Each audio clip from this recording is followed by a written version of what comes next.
نحمدہ ونصلی ونسلم علی رسولہ الکریم اما بعد بسم اللہ الرحمن الرحیم السلام علیکم ورحمۃ اللہ وبرکاتہ۔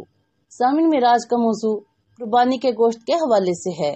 سامعین، گوشت جنتیوں کا سب سے اعلیٰ کھانا ہے اور ایک روایت میں ہے کہ دنیا اور آخرت والوں کے کھانوں کا سردار ہے۔ سبحان اللہ۔ سامعین، نبی کریم صلی اللہ علیہ وسلم کا پسندیدہ ترین کھانا گوشت تھا۔ سامعین، نبی کریم صلی اللہ علیہ وسلم نے قربانی کا گوشت پسند فرمایا ہے کہ حضور پاک صلی اللہ علیہ وسلم عام دنوں میں قربانی کے گوشت کو بھی مختلف طریقوں سے کھانا پسند فرماتے۔ سبحان اللہ۔ سامعین، مختلف روایات کے مطابق نبی کریم صلی اللہ علیہ وسلم نے ابلا ہوا گوشت بھی کھایا ہے تو کولوں پر بنی ہوئی کلیجی بھی تناول فرمائی ہے۔ سبحان اللہ۔ سامعین، عربوں کی خاص ڈش جو کہ گوشت کو پانی میں ابال کر اس میں جو آٹا ملا کر بنائی جاتی ہے اسے بھی نبی کریم صلی اللہ علیہ وسلم نے پسند فرمایا۔ اور سامعین، اس کے علاوہ قدیم دور میں گوشت محفوظ کرنے کے لیے دو میں سکھایا جاتا تھا اور نبی کریم صلی اللہ علیہ وسلم نے خشک کیا ہوا یہ گوشت بھی کئی بار تناول فرمایا۔ سبحان اللہ۔ اور سامعین، گردن کا گوشت بھی نبی کریم صلی اللہ علیہ وسلم کو پسند تھا۔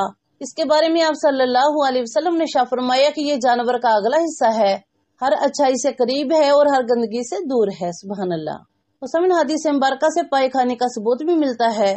چنانچہ سنن ابن ماجہ کی حدیث مبارکہ میں ہے، ام المومنین حضرت سیدہ عائشہ صدیقہ رضی اللہ تعالیٰ عنہ فرماتی ہیں کہ ہم پائے اٹھا کر رکھ لیتی تھی، رسول اللہ صلی اللہ علیہ وسلم قربانی کے 15 دن بعد انہیں تناول فرماتے تھے۔ سبحان اللہ۔ سامعین، صحیح بخاری شریف کی حدیث مبارکہ میں ہے، حضرت عبداللہ بن مسعود رضی اللہ تعالیٰ عنہ سے روایت ہے کہ نبی کریم صلی اللہ علیہ وسلم کو دستی کا گوشت زیادہ پسند تھا۔ سبحان اللہ۔ حجۃ الوداع کے موقع پر نبی کریم صلی اللہ علیہ وسلم نے 100 اونٹ قربان کیے۔ سبحان اللہ۔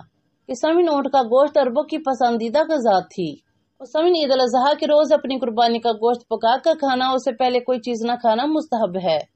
کہ صحیح حدیث مبارکہ میں ہے کہ نبی کریم صلی اللہ علیہ وسلم عید الاضحیٰ کے روز نماز عید سے پہلے کوئی چیز تناول نہ فرماتے تھے۔ لہٰذا سامعین، کوشش کریں کہ اس عید الاضحیٰ کے موقع پر ان پکوانوں کو بھی دسترخوان کی زینت بنائیں کہ جنہیں ہمارے پیارے حضور نبی کریم صلی اللہ علیہ وسلم نے پسند فرمایا ہے۔ سبحان اللہ۔ اللہ پاک ہم سب مسلمانوں کو نبی کریم صلی اللہ علیہ وسلم کی تمام سنتوں پر عمل کرنے کی توفیق عطا فرمائے اور ہم سب کی قربانیوں کو اپنی بارگاہ میں شرف قبولیت عطا فرمائے۔ اللہم آمین۔ دعا میں یاد رکھیے گا۔ جزاک اللہ خیر۔